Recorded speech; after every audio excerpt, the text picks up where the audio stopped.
Le Premier ministre, chef du gouvernement de la transition, face aux agents de l'État ce mardi 28 janvier 2025. Raymond Donsima a, dans un ton ferme, interpellé ces hommes et femmes au sujet des pratiques d'un autre genre exercées par les agents au sein des structures publiques. Lesquelles pratiques sont légion, accablent de plus en plus les Gabonais et agacent le président de la République, chef de l'État.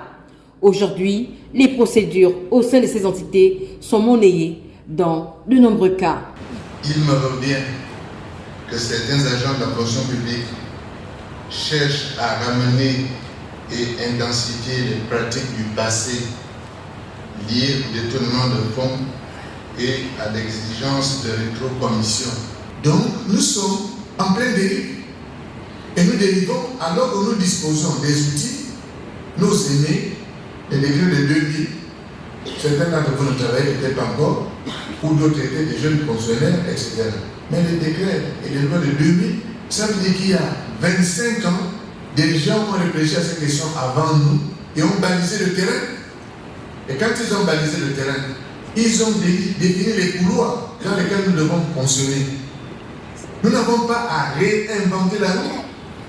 Nous avons à évoluer à l'intérieur d'un couloir qui nous a été décliné par les textes qui ont été pris avant nous. Et ces textes ont été pris pour résoudre un problème. Raymond Donsima a invité les responsables de ces administrations à plus de sérieux et de rigueur au sein de leur entité en proie à la corruption, tout en rappelant les rôles des uns et des autres. Dans le secteur privé, il existe une fonction d'audit interne. Le rôle de l'auditeur interne est de vérifier que l'entreprise fonctionne selon des normes qui ont été établies en respectant l'ensemble des procédures. Lorsque le décret 378 a été pris, je voudrais vous lire l'article 3 de ce décret. Il a été dit dans cet article 3, l'inspection générale des services est chargée de contrôler et de suivre la régularité de l'activité de l'ensemble des services relevant de son département.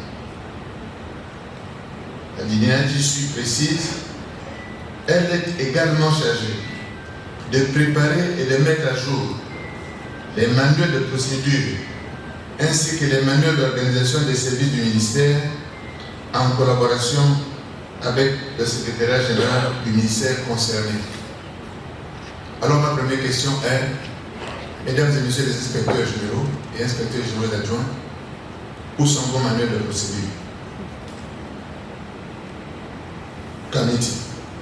Chacun est désormais face à son miroir pour s'examiner. Le Premier ministre, chef de gouvernement, pour sa part, a exigé que la situation change rapidement et que la qualité des services soit améliorée pour produire des résultats satisfaisants.